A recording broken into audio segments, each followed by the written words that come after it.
How long have you been a teacher? I've been a teacher for over 18 years. Wow, it's been a long time. Did you It has been. did you graduate from NMSU or? I did, but not with my education degree. I got my bachelor's in community health Wow. from NMSU, and then I got my master's in education, elementary education from University of Phoenix. And then I came back to get my endorsements, my bilingual endorsement, my TESOL, my reading. Wow. So I did those at NMSU, and then right now I'm doing my PhD at NMSU. That's cool. Did you Uh-huh. did you live in Arizona for a long time? No, actually, I lived here. It was through, it was half of it was online, and the other half was through a satellite that they Oh, have in okay. Santa Teresa. Uh-huh. Oh, okay, that makes sense. Yes. Um, Mhm. so the questions are going to be kind of more based off of like how you've seen things change like after COVID and during COVID with bilingual students. Yes. So I guess my first question is COVID affected students throughout the world. And how do you think it affected students locally, like here in Cruces? Okay. So when I was during the pandemic, I was working as a middle school. I was a middle school teacher. I taught sixth through eighth grade Spanish language arts and ESL. Mm. And I feel that is specifically in middle school, it really affected them in a way that even though we did offer online teaching the whole entire time, many students and parents chose not to participate. So I had a low attendance for my online classes. Right. Some of the parents I know that preferred to have the students, the middle school students, babysit or even work because we had some migrant students. Right. So they were working in the fields as opposed to being in class. Some of the parents would go to work and the kids would stay home and the parents wouldn't follow up with them or pressure them or expect them to be in class. So some of the students were not. Even if they did, a lot of them didn't turn in their work, things like that. So there were some that did, but many, many did not. And then when they came back, I felt that because they were allowed to pass, even if they never showed up online, they came back with the mentality that, you know what, I don't have to do anything because I'm going to pass anyway. Right. So many times they were like, well, I didn't do anything last year and I still passed. So when we had a hard time getting them back to routine and to caring about their education. And one of the things I noticed is they had a hard time socializing again. Right. So we had a lot of issues, a lot of fights, and a lot of just they're not knowing how to get along and how to follow a routine, how to follow procedures, and what was the other thing I forgot about? And they're just a work ethic had like really gotten worse. Right. And then I've also been able to see now I'm with early childhood. And right now this year we're seeing like what we call the COVID babies. So they were, the babies born during COVID or they were, little during COVID, babies. And so many of these students, we have a lot of social emotional problems. They don't know how to handle their emotions. They don't know how to share. They don't know how to interact with other people because they spend so much time away from people. Right. Okay. So if there was like a major situation like COVID or something, like a pandemic that happened in the future, how would you like to see that handled? Like differently from how it was? That's a tough one because it's not like we get. I mean, I did agree with the schools having to be shut down just Right. because I do feel that it was very easily transmittable in the schools, because even when we came back, it was hard to keep the distancing. It was hard for them not to share. Like, Right. it would be difficult not to do that. So I still feel that we should, but I think that the kids and the parents, although I know it's a difficult time, it should be held a little bit more accountable, for their education. And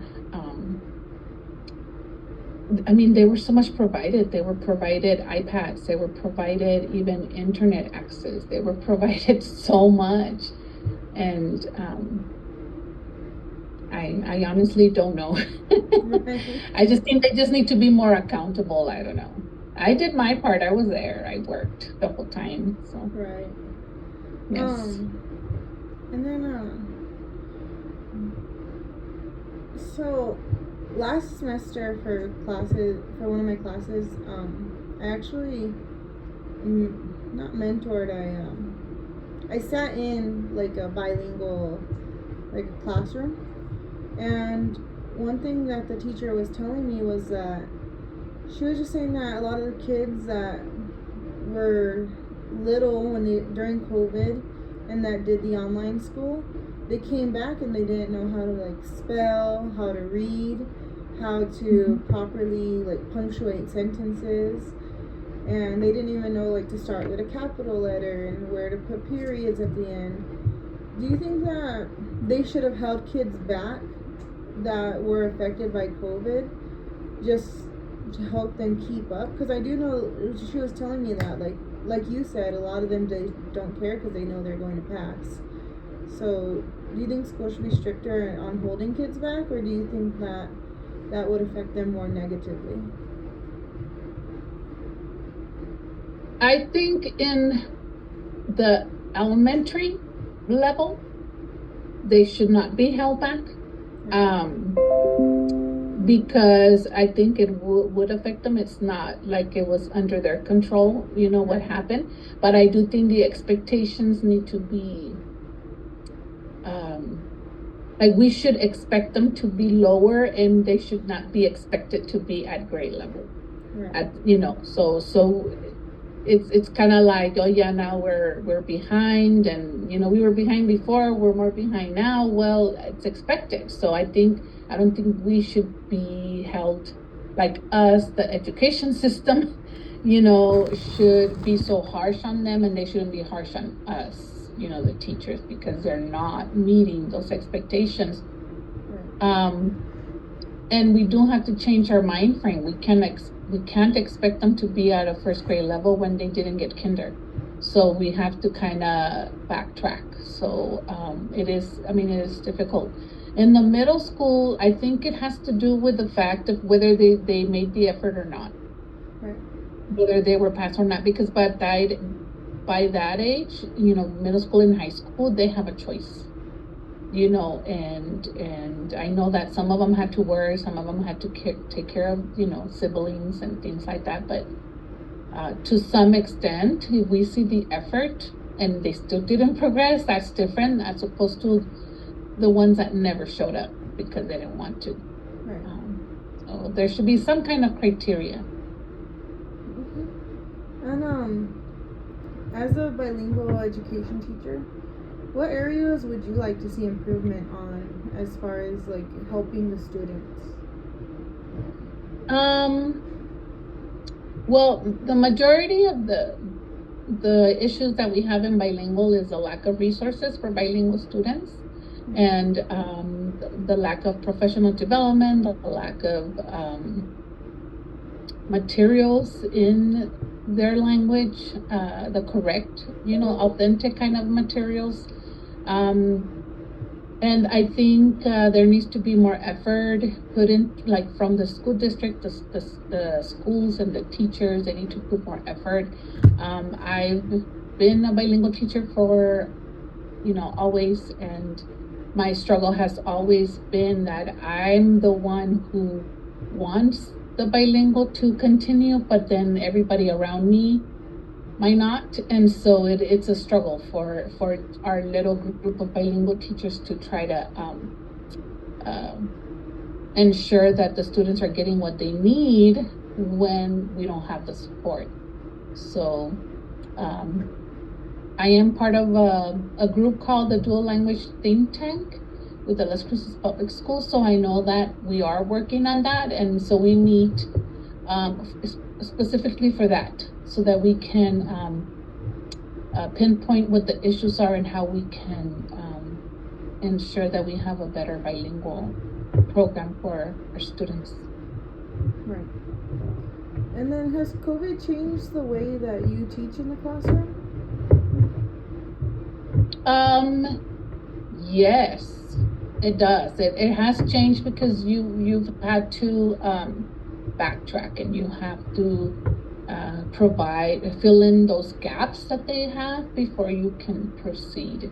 So whether you like it or not, you have to do some differentiation and provide some support. And then there has to be a lot more social emotional support, because a lot of students have a lot of issues, social emotional issues, or depression, or they have a hard time regulating themselves because they were not taught that. Mm-hmm. And then do you think that children feel the need to learn English when they live in a place like Las Cruces that has so many Spanish speaking people who accommodate really to them? I do feel that in the long run, anybody that lives here or grows up here, especially children, I do think just because of the technology, the media, everything that surrounds them, even though we do have a lot of Spanish, speaking people here, everything that surrounds them is in English. So I do feel that if you're not careful as a bilingual parent, eventually the students will prefer the English, just because of it's what surrounds them, the TV and everything. So yes, they might grow up in a Spanish household, a household where they speak Spanish or their own language, and they can preserve their Spanish. But I do feel that eventually, once they're in school, they are going to be hearing that English a lot more. So they do need it. And so you said you're working like more with early childhood education. What grades is that? That's early childhood is 3 and 4 year olds. Oh, so you're working with like pre-K and early pre-K. Mm-hmm. Cool. Yeah, my daughter goes to early pre-K is what they call it at. She goes to Jardín de los Niños. Oh, okay. Jardín de los Niños. Yes. Yeah, so I see them, like, she'll come home and she'll be speaking like gibberish, it sounds like to me, because I don't speak Spanish. But I think she's speaking Spanish to me sometimes. So, yeah. But she's probably hearing it in the classroom if there's a lot of students that speak Spanish. There actually are. The teacher's actually bilingual. She speaks Spanish and English, so I think that's why. That's good. And then, if any good came from it, what good came from COVID, do you think, as far as children? Well, I feel that overall, I think families had the opportunity to spend more time together. Well, they were kind of forced to, Right. Spend more time together, value family and time and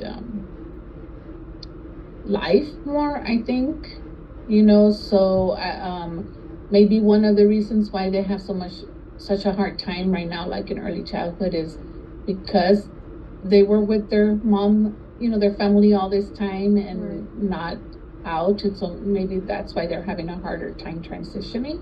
So I just feel that maybe they had that opportunity to spend more time. And like I said, I was in a classroom last semester watching these kids. They were like 6th through 8th grade. But I noticed they were doing like programs on the computer that were helping them learn English and punctuate and spell properly. is that something that came with COVID, or was that like already implemented before then? We've always had technology implemented, but I just think that it made it even more important and it just expanded it even more because we had to do everything online, so we had to find other ways to teach them. So we already had it, but it just expanded it. And I've been learning about the state standard testing and Mhm. how it's really hard for bilingual kids because it's all in English and it may not be the same. The things that they learn on the test are not the same things that they're taught in the classroom. Is that Mhm. still a problem, or are they trying to like get Spanish test out to these kids yet? Like as far as math and maybe like social studies or It's always been a problem. yeah. It's always been a problem, but is just making sure that the teacher and the parents are advocating for their kids. There are state testing in Spanish, but it depends on what the child's primary language is and where they're at that point. So, for example, when they come in, like when they're first going into school and they just came from Mexico or wherever, they're considered newcomers. So if they're a newcomer, then the testing should be given in Spanish or in their language. Well, not in their language because we don't have like a Chinese or Japanese or Arabic testing, but in Spanish in this area. There are and they should be tested in Spanish.